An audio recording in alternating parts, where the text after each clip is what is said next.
Praise the Lord! Amen.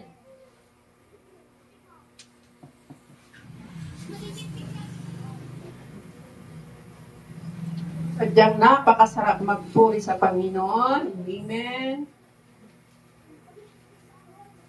At ngayon po ay oras na po para mapakinggan ang mensahe ng ating Panginoon para sa isa't isa sa gabing ito.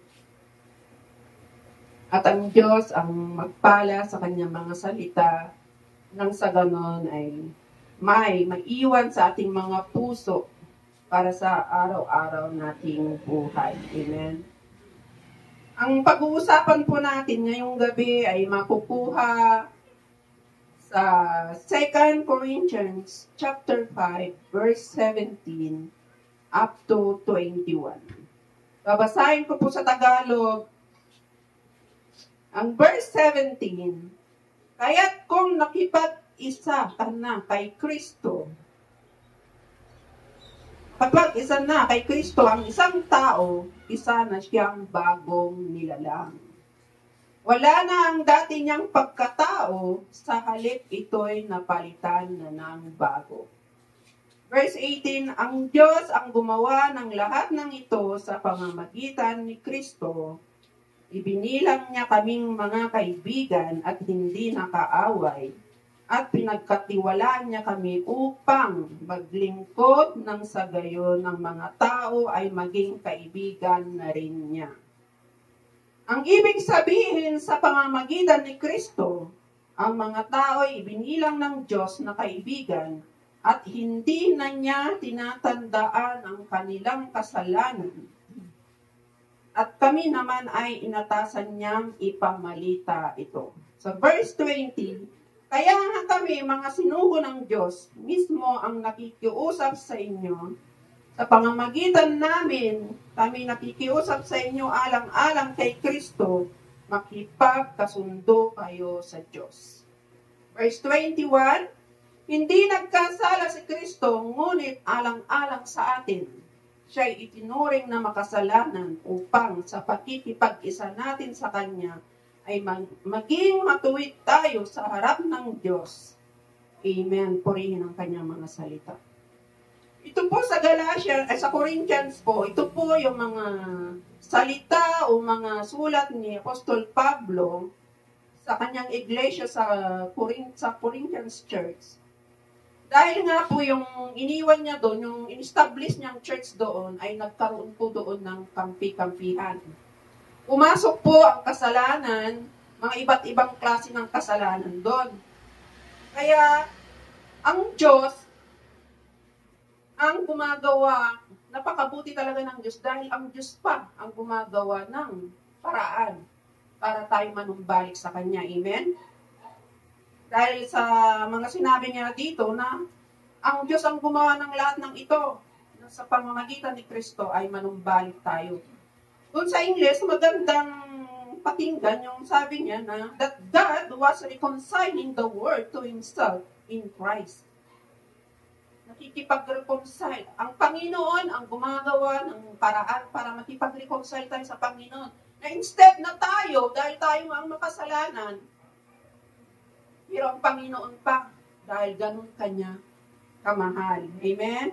Kaya siya ang gumagawa ng reconciliation. Instead of us, ang Diyos pa ang gumagawa ng reconciliation sa pamamagitan ni Yesu Kristo. Amen? So, alam natin, I want to give you first, yung tema po natin ngayong gabi is Way to Victory. Way to victory. Alam po natin na tayo ay hindi perfecto. Amen? Na tayo ay makasalanan dahil nga po dun sa pinagmulan natin. So parang, kumbaga, dala-dala natin yun. Mana nga po natin yun kay Adan at Eva noon. At dahil sa kasalanan na yun, napalayo po tayo sa Panginoon. Amen? Pero, dahil nga sa grasya ng ating Diyos Ama, dahil nga mahal Kanya, mahal niya ako, mahal niya tayo. Siya, ang ating Diyos Ama, ang gumawa ng paraan para maibalik ang relasyon natin sa Diyos. Ang Diyos Ama mismo ang nag-initiate ng reconciliation between you and God. Yun nga po ang sabi niya sa verse 19, na siya pa ang gumagawa ng pakikipanumbalik sa pamamagitan ni Kristo Jesus. So pagkatapos po nung nakipag-reconcile po tayo sa Panginoon, sa pamamagitan ni Kristo, ang Diyos binigyan na po tayo ng ministry.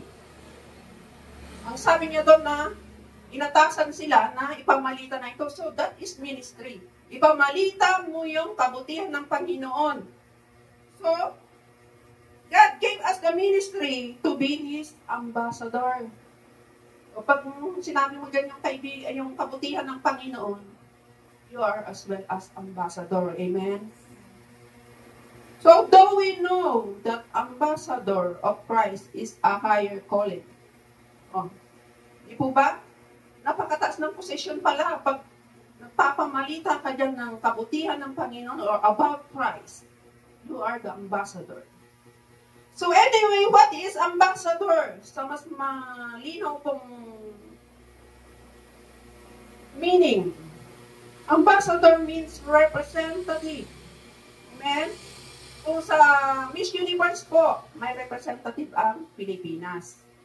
So ano po yung ginagawa mo pag ikaw ay isang ambassador o representative? Ano po ang trabaho mo? Ano ang nakatoka sa iyo bilang representative? Kung sa Miss Philippines nga o sa ano po, Miss Universe, siyempre ipapakilala mo yung kultura ng Pilipinas o kung ano-ano ang nagagaling sa Pilipinas. Parang ganun. So kung ikaw naman ang ambassador ng ating Panginoon, how can you represent Jesus Christ? How can you represent Jesus Christ? Ano po natin i-represent ang Panginoong Heso Kristo? Representing Christ means you have to live like Him. Kailangan po tayong mabuhay na kagaya ng Heso Kristo to represent Him. But how? How can you represent Christ when you and me are struggling to something? Kunwari, ikaw nag-struggle ka sa magaling kang magsinungaling. How can you represent Jesus Christ? Because Jesus Christ is not a liar. Kung ikaw ay nag-struggle sa relationship ng mag-asawa, away kayo ng away. Ayaw po ng Panginoon yun. Amen? We are struggling into something. I don't know kung ano yung nag-i-struggle mo sa buhay mo that you cannot represent Christ in your life. Marami pong bagay ang pwede nating pagdaanan or we're struggling to many things that we cannot represent Christ. Isa na nga po yun, kung mapagsinungaling ka, mapanira ka sa tao, you're struggling in that area of your life. Then you cannot represent Christ. Marami, kung ikaw ay nangungupit, mga ganun po. Nag-struggle ka, ayaw mo yan ha, ayaw mong gawin. Pero, doon ka nga nag-struggle. So, ngayong gabi mga kapatid, I want to give you two powerful step to living like just Jesus Christ. Amen.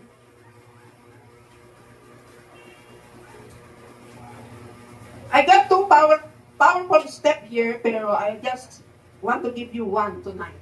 Kasi po yung paputol, nakatiklop pa. So, papag-aralan lang po natin yung isang step muna ngayong gabi, kung paano po natin malalampasan yung pag-i-struggle natin into something that we don't want. Pero, yun nga po, bakit nga ba nagagawa natin?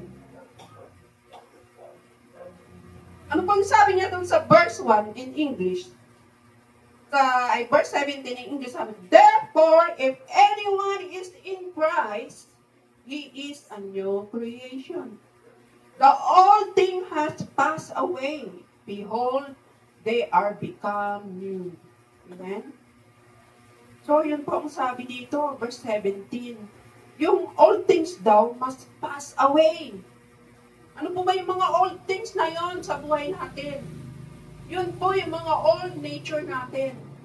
Yung mga nakaugalian natin. O yung kung sino pa, yung ugali mo.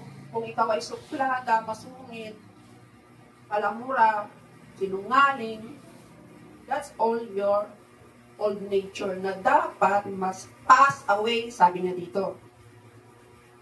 The old thing has passed away. Behold, they become new. So, ano po ang gagawin natin? Para those old things can be passed away. Number one, you must die. Kailangan mong mamatay. Mamatay dito means it's not physically dead. Sabi nga niya doon, yung old things, yung old nature mo, yun po ang dapat na mamatay. Patayin mo yung old nature mo. Before we become an ambassador of Christ, the old things must pass away. Bago mo pwede o bago mo kayanin na i-represent ang Pilipinas, kailangan mabago yung buhay mo. Bago mo i-present ang Panginoong Kristo mo, kailangan mabago ang buhay mo. Yung old na buhay mo, kung ganun ka nga, alamura, nanira, nagnanakaw, nagsusugal, whatever, kailangan yun po ang mamatay. Pero bakit nga po nga natin nagagawa? Yun ano po, do ayaw po natin. Kasi Kristiyano na tayo eh.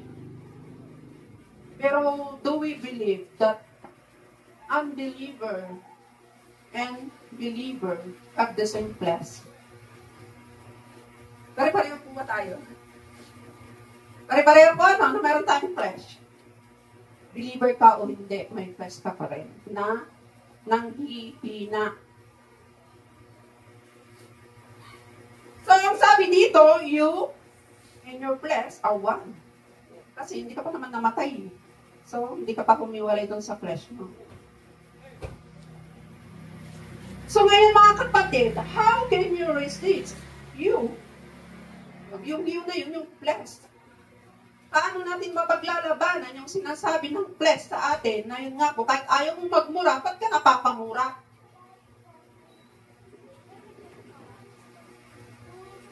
Kung gusto mong patayin yun, yung katawan mo na yun, yung flesh na yun, anong sabi ng flesh sa'yo? Ay, wag, sister, wag mo akong patayin. O, sige ka, pag pinatay mo ako, hindi ka na makakadisco. Hindi ka na makakasugal. Yun po ang gawain ng flesh.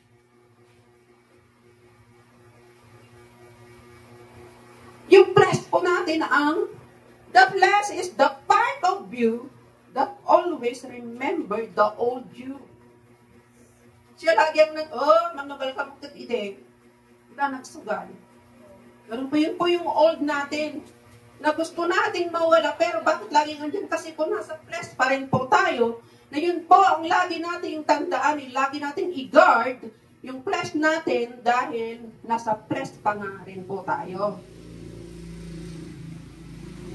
So, sabi pa niya dito, if you who is doing the resisting, then who is the one you are resisting? Sarili mo din lang, ano po? Nag-aaway kayo ng flesh mo.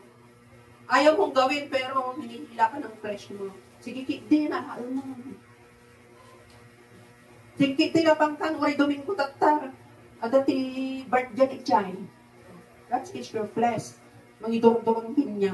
You don't want, dahil Kristiyano ka na nga, you are believer na, but your flesh ay mahina. Punta ka sa birthday ha, nag-sharon ka pa. Amen? So, ang sabi ko kanina, before we become an ambassador of Christ, you must die. The old must die. The old things must die. The old you must die. So, how to die?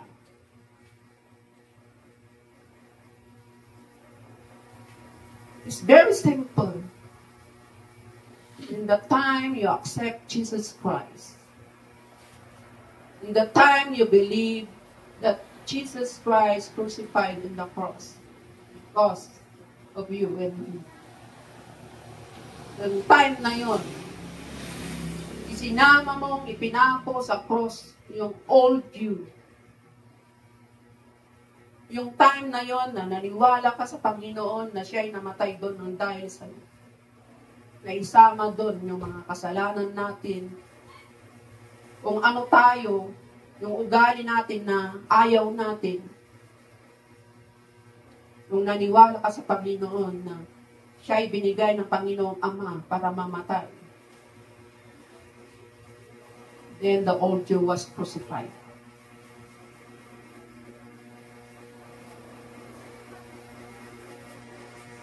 Hallelujah. Dahil ang sabi niya doon sa Galatians 2:20, I have been crucified with Christ. Kung na-crucified po ang Panginoon natin, kung ikaw ay nanampalataya, at the same time, the old you was also crucified. Kung ano ka dati, dahil tinanggap mo ng Panginoon, kasama niyang naipako sa krus, kasama niyang nailibing ang mga gawain na yun, o yung mga lumang tayo, the old you, the old me, kasama pong naipako, nung naipako ang ating Panginoong Heso Kristo, only believe and you accept that Jesus Christ do that for you. Naniniwala ba tayo na namatay ang Panginoong Heso Kristo nang dahil sa atin? Amen. Dahil nga po ang Panginoong Heso Kristo ay wala naman pong kasalanan. Pero nung sabi niya, sa verse 21, hindi nagkasala si Kristo, ngunit alang-alang sa atin, siya ay itinuring na makasalanan. See? Walang kasalanan ng ating Panginoon Jesus. Pero dahil po sa kasalanan natin, siya po ay napako sa cross. Nang sa ganun po, pwede po tayong makipag-isa sa Kanya para maging matuwid tayo sa harapan ng Panginoon.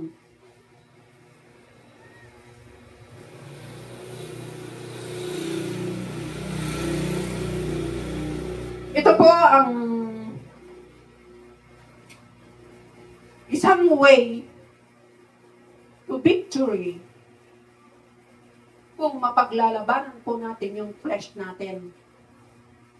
Dahil hindi po tayo magtatagumpay kung naglalaban po yung flesh natin and tayong dalawa, yung flesh mo tapos ikaw na believer, kung hindi po natin mapapagtagumpayan yung katawang lupa natin, hindi po tayo makakarating sa victory. So, ang sabi niya dito, kailangan mong mamatay. So, paano po kung mayat-maya yung nagdaraan ka sa pagsubok na kailangan mong magalit, kailangan mong magmura, kailangan mong magnakaw, magsugal, o ano, paano mo po kakalabanin yun? Ang sabi naman po niya dito sa the moment na nararamdaman mo na sinusubo ka na naman ng flesh mo na, sige na, kunin mo na, walang nakakakita. That moment, you need to kneel down your old you again and again. Kasi nga po, nasa flesh pa rin tayo, palagi pa rin po tayong nasusubo. So again and again, you have to kneel down. Kailangan mo ipako yung old you para hindi kanya ilahin.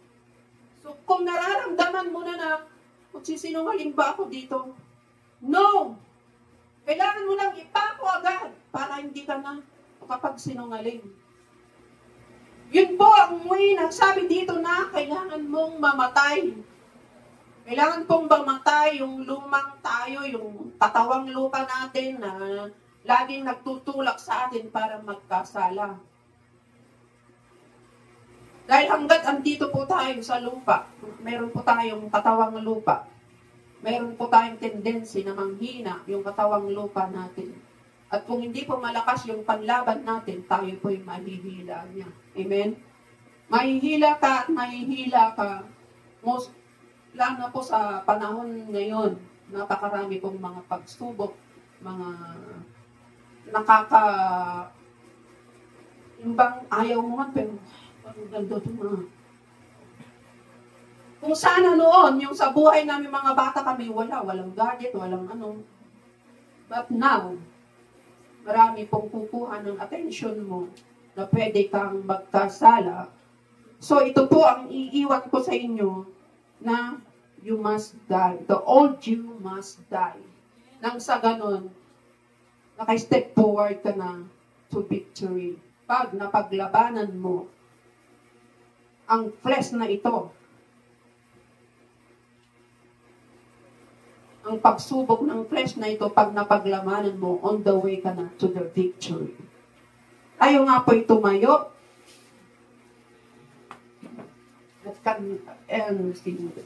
Crucified. Lagi po nating tandaan, if you believe that you were crucified with Christ, para mapaglabanan po natin itong flesh na humihila sa atin, kailangan po natin patayin.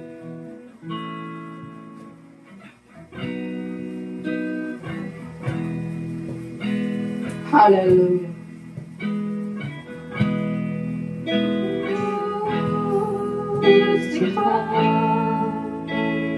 Laid behind the sun, to die. Rejected and adored like a rose, trampled on the ground. You took the fall inside of me, above all time.